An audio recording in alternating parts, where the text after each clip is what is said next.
The Speaker of the Lagos State House of Assembly, Doherty questioned several expenditure items, including over 212 million naira earmarked for 20 office tables and chairs and more than 20 billion naira proposed for vehicles for 40 lawmakers. The letter also highlighted allocations for generators, property purchases, and consultancy fees, as well as inconsistencies in budget classification and totals. The concerns further pointed to relatively low allocations to social sectors such as education and health compared with legislative spending. Joining us this morning to discuss this is Mr. Biodun Sowunmi. He is a public affairs analyst. A warm welcome to you, Mr. Sowunmi, and thanks for joining us on Breakfast Central this morning. Yeah, good morning. Thank you for having me. Now, before we get into the question, let's just share a quick breakdown of the Lagos State 2026 budget. All right. The budget, of course, is a total size of 4.4 trillion naira. There's a revenue protection to the tune of 3.99 trillion naira.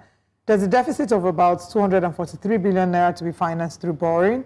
There's the recurrent expenditure of 2.05 trillion naira.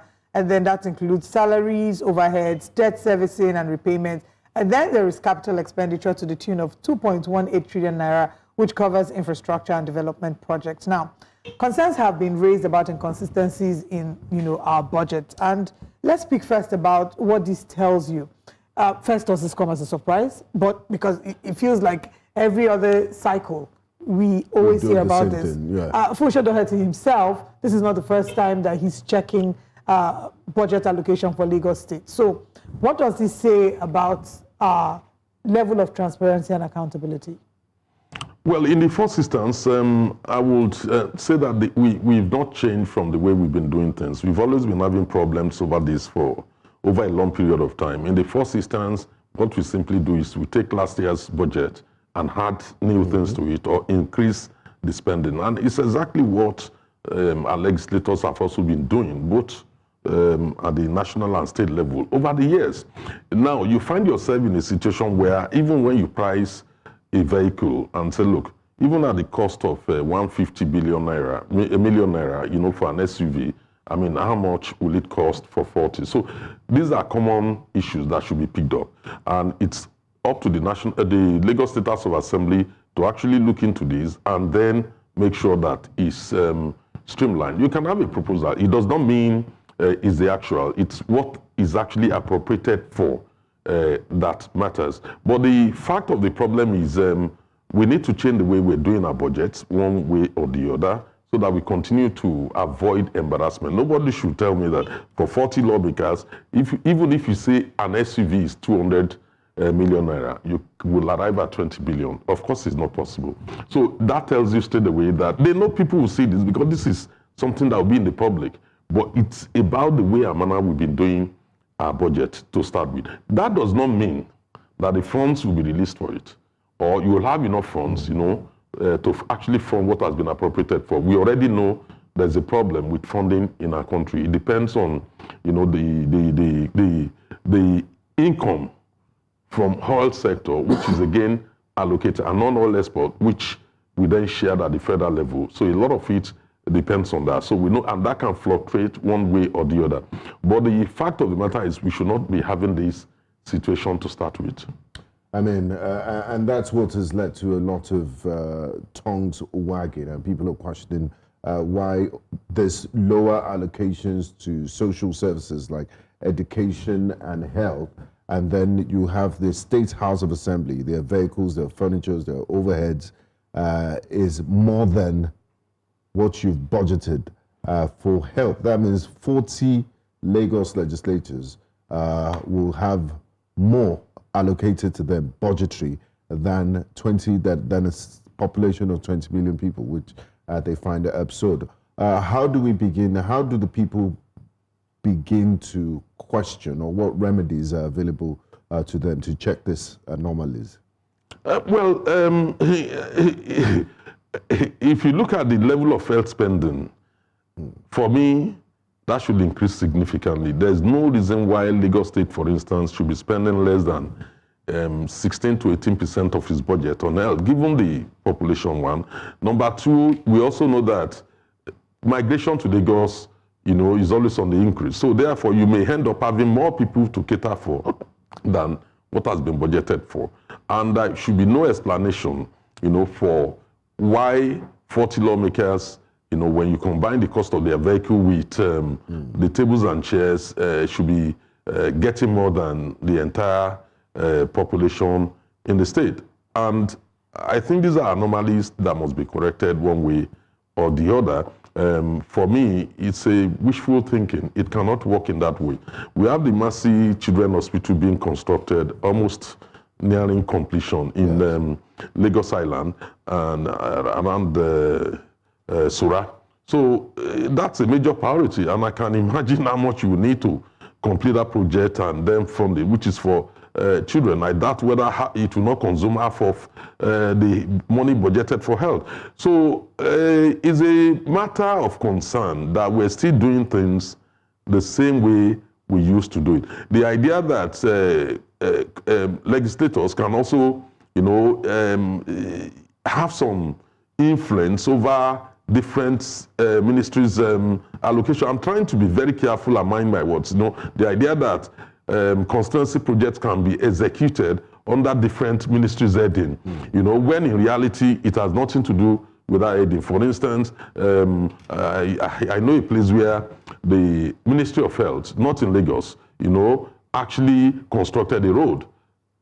And when questions were asked, be their business. It was not their business. When questions were asked, they said, okay, because the Ministry of Works was already overloaded, they could not add any other projects to it, so they had to put it somewhere else.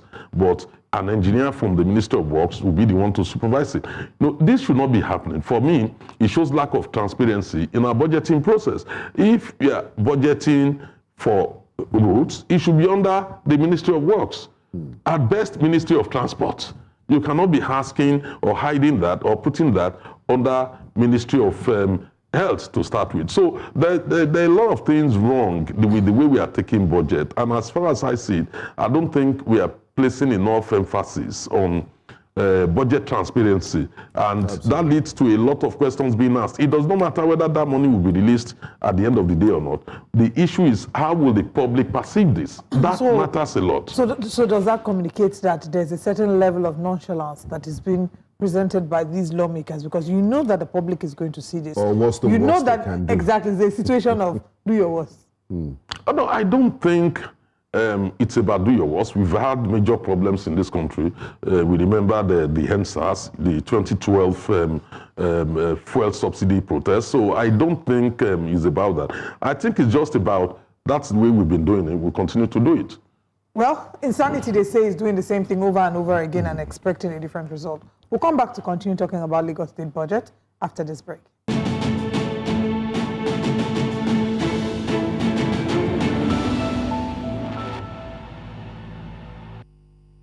Breakfast Central, we're still x-raying Lagos State budget, and we have Mr. Biodun Sowunmi here with us in the studio. Thank you once again for being here. So now let's look at a budget for 4.44 trillion naira. This is what the projected total is. And there is a deficit of 243 billion naira, which is to be financed through borrowing. What is the implication of this 243 billion naira to be financed through borrowing? What implication is that for, Lagos State's capital expenditure? In the first instance, what is the borrowing for? Is it for capital expenditure or recurrent expenditure? So my presumption is capital expenditure. Is it for the new, Green Line, which they want to construct? That has to be made very, very clearly so that we know we are constructing a new railway line, and that money is tied to that when you say borrowing. We cannot borrow to fund gap between appropriation and money released on recurrent expenditure, because basically it means we are just burning the money if you are not investing it properly. Unfortunately, the details of what this will be done, for instance, is exactly what many people have been complaining about. If you are borrowing, the borrowing must be tied to a particular project. But we have not been doing that. We've been doing our budget in the same old ways to say, okay, we are going to borrow $2 billion. Okay, what are you spending it on? Those who are appropriating the bill in the budget, what are they appropriating? If you are giving permission for me to borrow money, you must tie that money to a particular project. Line items, yes. It should be, basically, so that in a way that you are able to monitor it and see what the money, has been used for, and then, evaluate whether that project will be in the public interest, or will simply become a white elephant project. That has not been made very clear in the budget, and it's still the same situation in every state. It's about how we've been doing something and we continue to do the same thing the same way, hoping that the optics at a point will look good. Of course it won't. Now, Mr. Sowunmi, we just started a new dispensation on the 1st of January, but before then, in terms of renewed vigor to expand the tax net on the federal level, but before then, Lagos State is one of Africa's most aggressively taxed cities. In 2024, payroll taxes alone contributed a whopping 705.41 billion to the state. And then the 2026 Lagos budget, you see items like lawmakers vehicle, 1 unit per unit cost as 516 million. You see 50 kV generator, 130 million.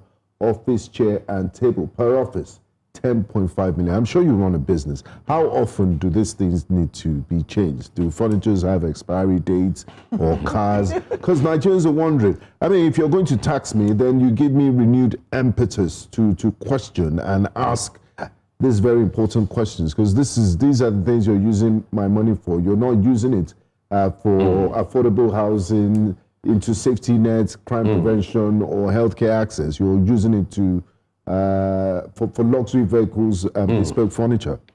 Yeah, if you speak to accountants, they will tell you that when you depreciate for an item, you depreciate over a period of 3 years. For instance, your computer, the depreciation is over a period of 3 years. You cannot depreciate it on an annual basis to say this item is totally worthless. If you buy a generator, you cannot say, even when you have a manufacturer's warranty of 1 year, how do you now say that it's totally useless? You have to replace it every year.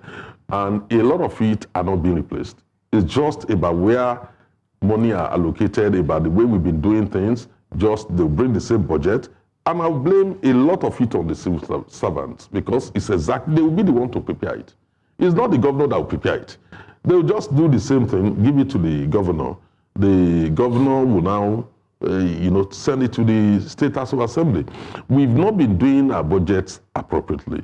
You cannot allocate money for generator this year. The same generator, you allocate another money for it the following year. That does not make sense to anybody. You cannot say you are building a structure this year, which you have completed, and you still keep allocating money for that very structure. How does that make sense? Are you going to demolish that one and start rebuilding again? It does not make sense. So I think many people need to join the advocacy to say that, look, we need to change the way we are doing things. Is there an opposition in Lagos? So do you think the ruling party got too comfortable? Because it's been the same party that has metamorphosized into different names since 1999. The Alliance for Democracy has changed its form to what is today's APC. Is there a viable opposition in Lagos State? And are they paying the price of just being too comfortable and too comfortable, basically? Probably. Maybe some people say maybe that's the case. But in relation to opposition, of course, we have opposition in Lagos State. Let me give you a good example. You notice that at the last 2023 general elections, there was considerable anxiety over what the results or the outcome of that election will be. That tells you that there's a growing feeling of, yes, we need to look at what they're doing and probably look at a different way out. So you have that on one part. If you look at, again, within the APC itself, within Lagos, we had considerable, I don't know whether you recall that some allegations were made against the current speaker at a point in time when it was alleged he was removed, and then he challenged that, his removal.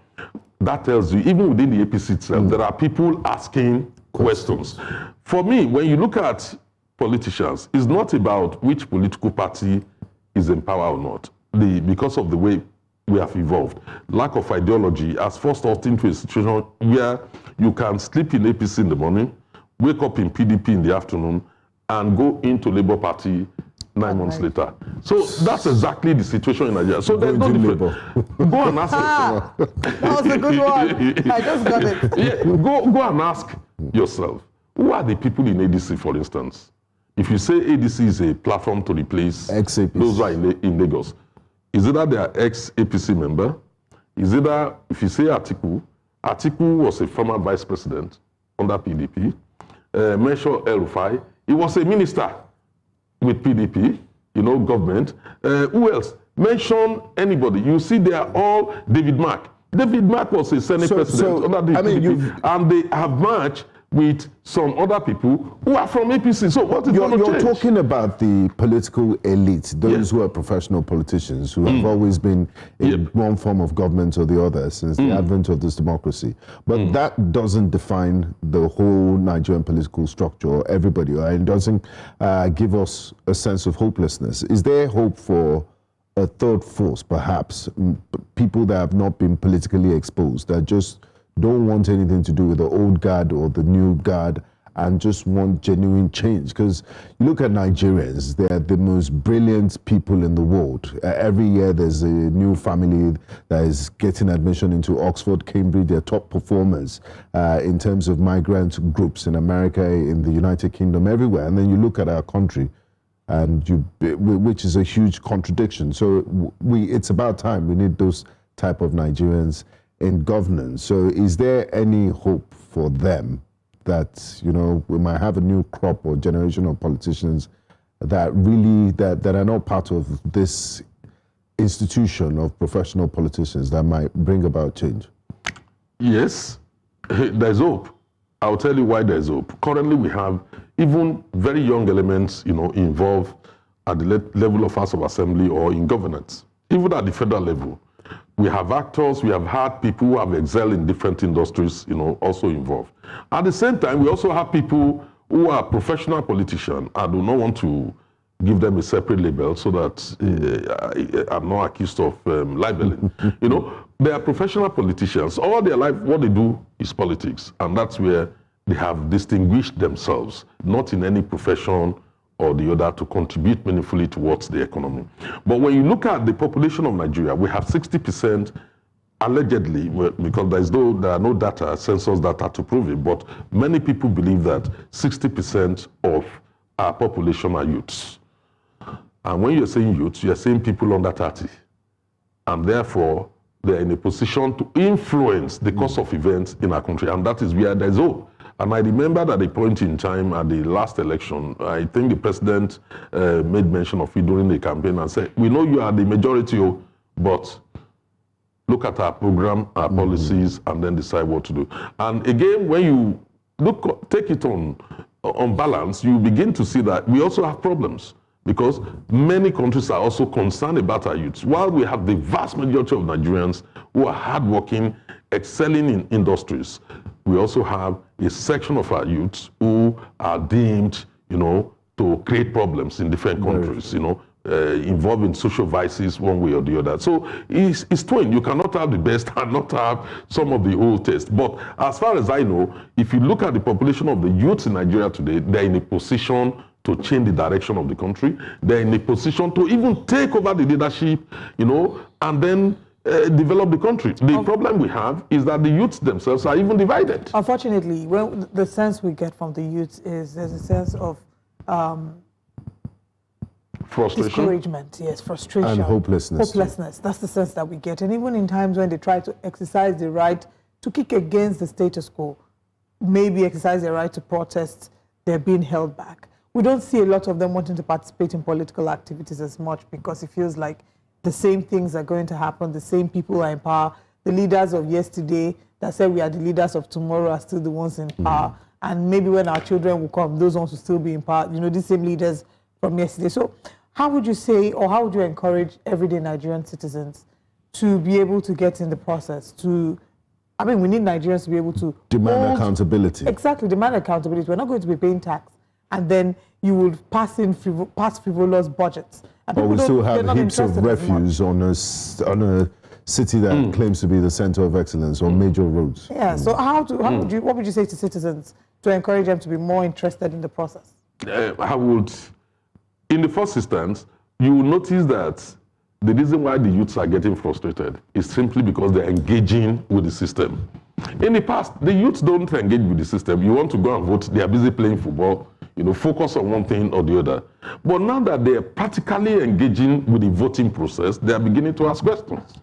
Some of them are feeling frustrated. Some of them are determined that, look, we've got to change the situation, one way or the other. This discussion is coming up simply because of the engagement. So for me, that is something positive. But what I would say to change the situation from feeling of frustration and hopelessness is they should study what happened in the education sector in relation with ASU.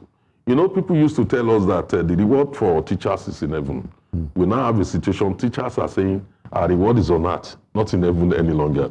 ASU has been on protracted strikes and struggle. It has come to an end. Hopefully, it has come to an end. Eventually, they have gotten there. But there's Sanu and Nasu. Yes, they will get there eventually. So we should look at their determination, their resolve to get their reward on heart, and that is what the youth should look at. They should not feel frustrated. There are so many academics that got frustrated along the line. They migrated out of the country to look for greener pastures elsewhere, rightly. But the fact of the matter is those who are determined remained here and they accomplished their goal. What have we signed up to? Academic freedom, autonomy in the university. When I was in the university, the struggle for university autonomy, academic freedom, and improve welfare conditions, those issues had always been there. ASU had been agitating for it. You can imagine how long. They moved closer in 2009 when they said, okay, we'll sign an agreement to be reviewed in 2012, 3 years later. That did not happen. In 2017, they engaged with the Buhari administration to renegotiate this. The government asked for renegotiation, nothing happened. They feel frustrated, prolonged strikes and all that, even at a point, almost 8 months. That students were not in the university. But today, they have achieved the goal.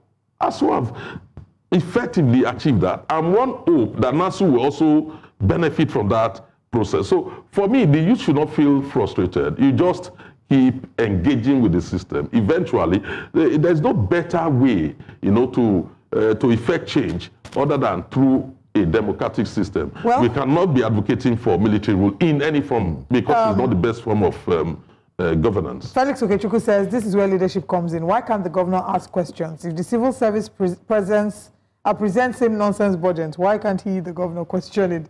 Well, that's another conversation. We'll be looking into legal and procedures for passing budgets, and that will be a separate conversation that we'll have. Thank you so much, Mr. Sowunmi, for joining us this morning. Yes. Thank you for having me.